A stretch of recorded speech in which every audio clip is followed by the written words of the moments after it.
Je vous invite à lire quelques textes dans la parole de Dieu pour notre méditation de ce matin.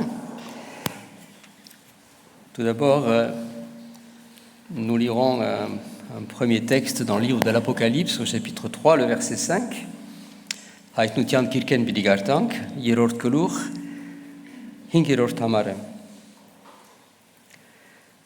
Celui qui vaincra sera revêtu ainsi de vêtements blancs. Je n'effacerai point son nom du livre de vie, et je confesserai son nom devant mon Père qui est dans les anges, devant ses anges. Et un second texte dans la première épître de Pierre, au chapitre 3, le verset 21. Arachin bedrosi, yerortkelur, que ça nomme gerortkelur, hamar. Cette eau était une figure du baptême, qui n'est pas la purification des souillures du corps, mais l'engagement d'une bonne conscience envers Dieu, et qui maintenant vous sauve, vous aussi, par la résurrection de Jésus-Christ, qui est à la droite de Dieu depuis qu'il est allé au ciel, et que les anges, les autorités et les puissances lui ont été soumis. Et un dernier texte dans l'évangile de Luc, au chapitre 10, les versets 1 à 3. Rugasua vedaran daserortkelur arachin yerort amarnere. Après cela, le Seigneur désigna encore 70 autres disciples et les envoya 2 à 2 devant lui dans toutes les villes et dans tous les lieux où lui-même devait aller. Il leur dit : « La moisson est grande, mais il y a peu d'ouvriers. Priez donc le maître de la moisson d'envoyer des ouvriers dans sa moisson. Partez. Voici, je vous envoie comme des agneaux au milieu des loups. » Et nous lirons également au verset 17 jusqu'au verset 20.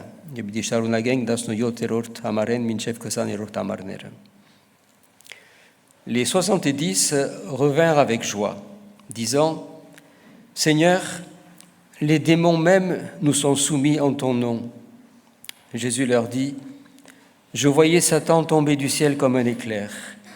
Voici, je vous ai donné le pouvoir de marcher sur les serpents et les scorpions et sur toute la puissance de l'ennemi, et rien ne pourra vous nuire.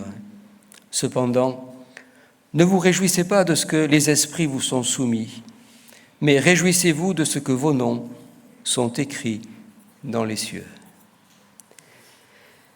Réjouissez-vous de ce que vos noms sont inscrits dans les cieux. Qu'est-ce qui est essentiel dans cette vie ? N'avons-nous pas, nous aussi, quelques difficultés, comme les disciples, à discerner ce qui est essentiel de ce qui ne l'est pas dans cette vie ?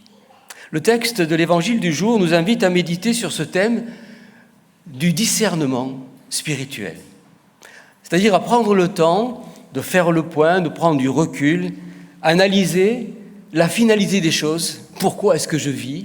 Quelle est la finalité de cette vie ? Et qu'est-ce qui est réellement essentiel dans cette vie, au milieu de tout ce que je vis, de tout ce que j'entends, de toutes ces informations que je reçois régulièrement ?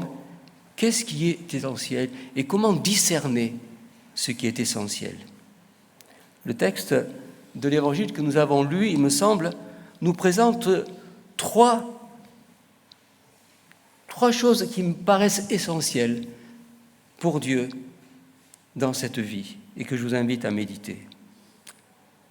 La première, elle est à la suite de ce verset où Jésus va envoyer ses disciples et va leur dire : « Allez, voici, je vous envoie comme des agneaux au milieu des loups. » Tout d'abord, cette parole de Jésus nous rappelle que le disciple de Jésus est appelé à vivre et à témoigner dans un monde qui lui est hostile, dans un monde qui est dangereux, un monde qui n'est pas neutre. L'image que Jésus emploie est claire, des agneaux au milieu des loups. Nous connaissons tous la fin de l'histoire, bien sûr. Mais sur le plan spirituel, pour ceux et celles que Dieu envoie, la fin de l'histoire n'est pas comme on pourrait l'imaginer, à savoir que les loups mangent les agneaux. Ce n'est pas ainsi que ça se termine. Il est vrai que il y a dans ce monde beaucoup de dangers qui guettent le chrétien, celle ou celui qui veut s'engager avec Dieu, comme Adélina s'est engagée ce matin à suivre le Seigneur. Il est vrai qu'il y a beaucoup de dangers, il y a beaucoup de difficultés à lutter contre le mal, à lutter contre ce monde qui est atteint par toutes sortes de maux, toutes sortes de méchanceté, de mal, d'égoïsme, de jalousie, de violence. C'est ce que nous voyons et entendons tous les jours. Il est difficile de combattre, de lutter contre ce mal, comme un agneau pourrait avoir du mal à lutter contre un loup.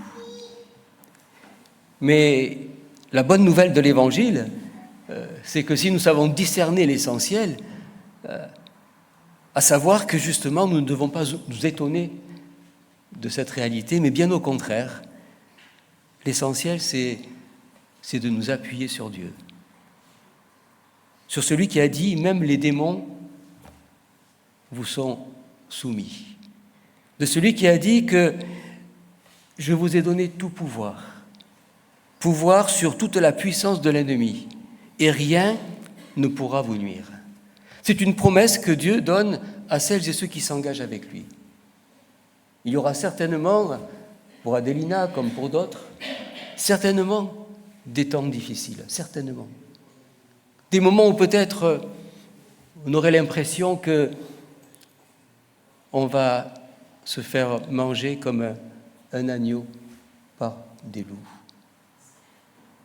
Mais ce que dit le texte ici, ce que dit Jésus, il nous rappelle que face à ce monde qui est hostile, nous avons une force et une puissance qui est Dieu lui-même, qui est l'Esprit qu'il nous a donné, afin que nous puissions vaincre et toujours vaincre. Rien ne pourra vous nuire, rien. Et l'apôtre Paul ira même jusqu'à dire « Je sais que rien ne nous séparera de l'amour de Dieu manifesté en Jésus-Christ. » Et il dit « Même la mort, elle ne pourra pas nous éloigner, nous séparer de l'amour de Dieu manifesté en Jésus-Christ. » Je crois qu'il n'y a rien de plus puissant, de plus essentiel pour nous dans ce monde que de croire cela et bien sûr de le suivre. La seconde essentiel qui se trouve dans ce texte que nous avons lu est dans cette parole de Jésus qui dit que la moisson est abondante. De quoi est-ce que Jésus veut parler ici? La moisson est abondante. Ce que Jésus veut nous dire ici, à nous qui avons décidé de le suivre, c'est qu'il faut que dans notre vie, ce qui est essentiel, ce n'est pas nous-mêmes. Et que nous devons nous décentrer de nous-mêmes et regarder autour de nous. Jésus dira dans un autre texte, « Levez les yeux et voyez déjà la moisson qui blanchit. » C'est-à-dire, levez les yeux et regardez déjà autour de vous tous les gens qui ont besoin de Dieu. Vous croyez que les gens n'ont pas besoin de Dieu? Vous croyez que les gens s'en foutent? Vous croyez que les gens sont indifférents? Je ne crois pas. Je crois qu'il y a une soif spirituelle aujourd'hui. Encore faut-il que les chrétiens lèvent les yeux et la voient, plutôt que de se regarder sans cesse soi-même, plutôt que de regarder sans cesse à peut-être nos difficultés, peut-être nos états d'âme. Toutes ces choses-là, elles sont secondaires. Ce qui est essentiel, c'est de lever les yeux, de voir, de regarder ce qui se passe autour de vous, de prendre conscience de tous les besoins spirituels qu'il y a autour de vous, de prendre conscience de toutes celles et tous ceux qui ont besoin qu'on leur parle et qu'on leur dise à quel point Dieu les aime. C'est ça qui est essentiel. Et une troisième chose que ce texte aussi nous dit concernant l'essentiel dans cette vie, concerne quelque chose de très personnel. Quelque chose qui nous concerne tous, en tant qu'individus. Quelque chose qui nous pose une question ce matin. notre nom est-il inscrit dans le livre de vie? Est-ce que tu as la certitude que ton nom est inscrit dans le livre de vie? C'est la question la plus essentielle de la vie. Tu peux faire tout ce que tu veux dans cette vie. Tu peux faire des choses extraordinaires. Même des choses extraordinaires dans le service pour Dieu.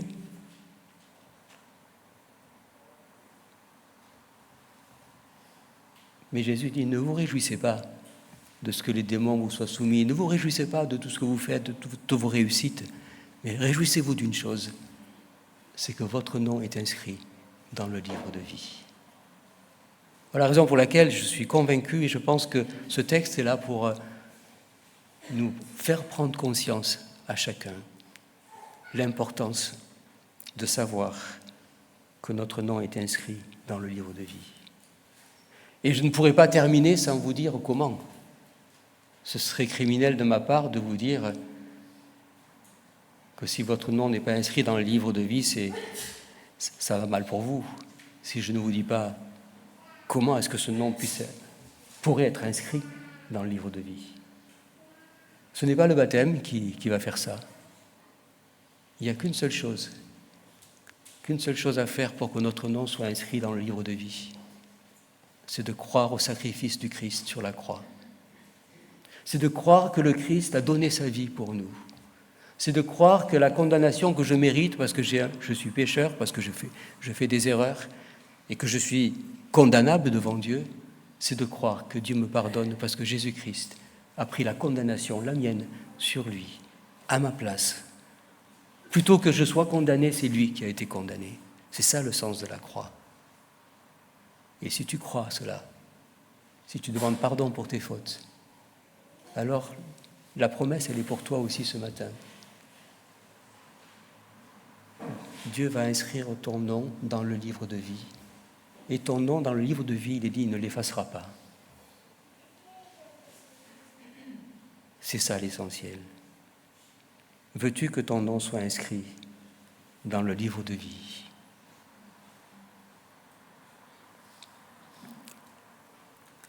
Réjouissez-vous de ce que vos noms sont inscrits. Voilà ce qui est essentiel dans cette vie.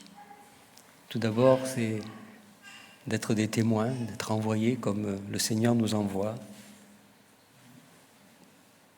En second lieu, c'est de prendre conscience des besoins qui sont autour de nous, de ne pas vivre égoïstement en étant toujours centré sur nous-mêmes, mais en regardant ce qu'il y a autour aussi, aux besoins qui se trouvent autour de nous.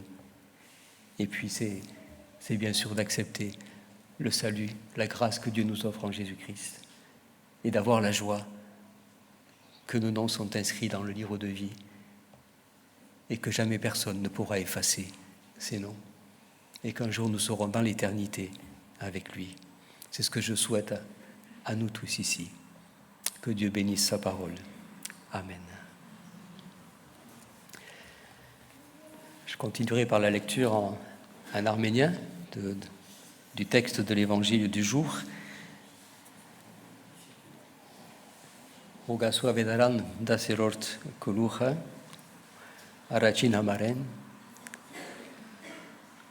Այս բանեն ետքը դերը ուրիշ 72 կալ որոշեց եւ զանոնք իր արչեվեն երկու խրգեց բոլոր քաղաքները ու դեղերը ուր ինք պիտի երթար եւ ասավանոնց հունցքը շատ է բայց մշակները քիչ ուստի Ունցքին դերոջը աղաչեցեք, որ մշակներ հանե իր ունցքին։ Կացեք, ահա ես ձեզ գխրգեմ իբրև քարներ քայլերուն մեջ։ Եվ 7-րդ համարեն 72 աշակերտները դարձան ուրախությամբ ու ասին. Տեր, քու անունովդ թևերալ մեզի գհնազանդեին։ Հիսուսը սավանոնց Սատանան փայլագի պես երկինքենվար ինգած կդեսնեի։ Ահա, ցեզի իշխանություն գուդամ օծերու եւ գարիջներու եւ տշնամիին բոլոր զորության վրա գողքը դելու։ ու փնավ բանմը ցեզի պիտի չվնասե։ Բայց դուք անորամար մի ուրախանաք, որ չար ոգիներ ցեզի գհանազանթին, հաբա ուրախացեք, որ ձեր անունները երկինքը գրված են։ Ուրախացեք, որ ձեր անունները երկինքը գրված են։ Ինչ է կարևորը այս կյանքին։ Չէ որ մենք աշակերտներուն նման դժվարություն ունենք զանազանելու, որ ինչ է կարևորը այս կյանքին։ Շատ անգամ ուրախանանք, որ հաջողություն ունենանք, ինչպես աշակերտները, օրհնություն ունենանք, կամ որևէ բանի համար։ Եվ դերոս կսիր աշակերտներուն եւ մեզի, որ ասոնք բոլորը երրորդական են։ Կարևորը ուրիշ դեղ է կարևորը։ Եվ ոս երեք գետեր գուզեի շեշտել այս արդու այս հատվածին համեմատ, որոնք են կարևոր բաները այս աշխարհի մեջ եւ այս կյանքին համար մեզի համար։ Առաջինը հետեւյալն է, որ դերը գսե իր աշակերտներուն, թե ես ցեզ գխրգեմ իբրև կարներ գայլերուն մեջ։ Կարևոր է, որ մենք հասկանանք իբր հավատացյալներ, եթե ուզենք իբր հավատացյալ ապրիլ այս կյանքին մեջ, կարևոր է, որ մենք հասկանալ, թե այս կյանքին մեջ հակառակորդներ կան, սատանան կա եւ գուզե խանգարել մեզ։ Մենք գանչված ենք ինչպես քարներ քայլերուն մեջ։ Եվ դերևս պիտի ասեք, թե ինչպես պիտի հաղթենք։ Դեր իր խոստումները գուդամեզի, իր աշակերտներուն դվավ։ Գսե ես ցեզի զորությունը դվի, իմ հոգիս դվի, որբեսի գարենակ հաղթել, եւ պիտի հաղթել, եւ բամը ցեզի պիտի չվնասե գսե։ Սինք մենք անչված ենք երտալ այս աշխարհի մեջ, ինչպես կարներ, սիրով, խաղաղությունով, ուրախությունով, ողորմությունով, առանց վախնալու, վստահ լալով, որ ինչ որ ալբադայի դեր մեզի բետիղած զուժը եւ զորությունը պիտի դա հաղթելու եւ պիտի հաղթենք։ Կարևորը այս է, որ գիտնանք, թե Աստված մեր մեջն է եւ մեզի ուժ եւ զորությունը գուտա։ Երկրորդը, որ դերը գսե թե հունցքը շատ է։ Կարևոր է, որ այս կյանքին մեջ մենք նկատի առնենք ոչ միայն մեր կյանքին, ապա ուրիշի կյանքին։ Դերը գսե աչքերնիդ վերցուցեք, նայեցեք, որ ունցքը պատրաստ է։ Ասիկա ինչ կնշանակե։ Ասիկա կնշանակե, որ ժամանակն է, որ ոչ միայն մենք մեզի նայենք, ապա տեսնենք անոնք, որոնք կգործվին այսօր աշխարհի մեջ։ Տեսնենք անոնք, որոնք ծարավ են, հոգևոր ծարավություն ունին, եւ կսպասեն, որ մեկը երթա եւ ըսե իրենց, թե դերը որչափ կսիրես անոնք։ Եվ ասիկա մեր բարդականությունն է, եւ կարեւոր է այս կյանքին մեջ, որ մենք գադարենք այս առաքելությունը։ Եվ երրորդ կարևորը հետեւյալն է, որ դերը գսե իր աշակերտներուն, ուրախացեք, որ ձեր անունները երկինքը գրված են։ Ասիկա ամենեն կարևոր նյութն է, որ եթե մենք անցնենք այս կյանքը առանց վստահ ըլլալով, որ մեր անունը գրված է երկինքը, ամեն ինչ գործընծուցենք։ Եվ դերևս պիտի ասեք, թե ինչպես կրնանք վստահ ըլլալ, որ մեր անունը գրված է երկինքի մեջ։ Շատ բարձ է։ Հավատքը շատ բարձ է։ Դերը ըսավ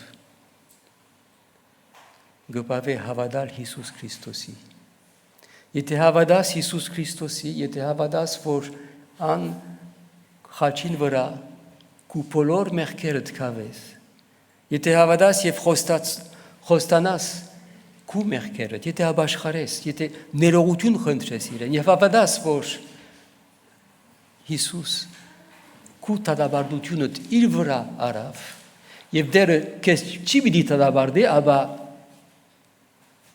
իրեն տադաբարդեց, եթե հավատաս ասի, եթե ընդունիս քու կյանքիդ մեջ, վստահ եղիր, որ դերը գկրե քու անունդ երկինքի մեջ, գենաց քիրքի մեջ, եւ ինչպես գրված է, որ ոչ մեկը չի կրնար ավրել այս անունը, եթե հավատաս, եթե հարադիվես, եթե Հիսուսի հետ գալես, եթե նվիրվիս, ինչպես Ադելինան այսօր նվիրվեցավ Տերոջը, վստահ եղիր, որ քո անունը երկինքի մեջ գրված է։ Աղոթքս մաղթանքս է, որ մեզ որևէ մեկը գործվի, ապա բոլորս բրգվենք։ Ուստի այս արդու, եթե ցեզ մի ոմանք դակավին այս վստահությունը չունին, արիտ է իրենց համար, արիտ է ցեզի համար, որ այսօր Տերոջ անցնվիք։ Եվ ասել իրեն դեր ես ալ գավադամ եւ գուզեմ, որ անունս տուն կրես երկինքի մեջ։ Եվ վստահ եղիր, որ եթե այս աղոթքը սրտանց ունես, վստահ եղիր, որ անունդ պիտի կրե։ Եվ դու որ քո անունդ կրված ունիս, ուրախ եղիր։ Ամենեն կարևորն է։ Մնացածը երկրորդական է։ Չունիս ինչ որ գուզես, երկրորդական է։ Կարևորը որ անունդ կրված է։ Տերորդն է իր խոսքը։ Ամեն։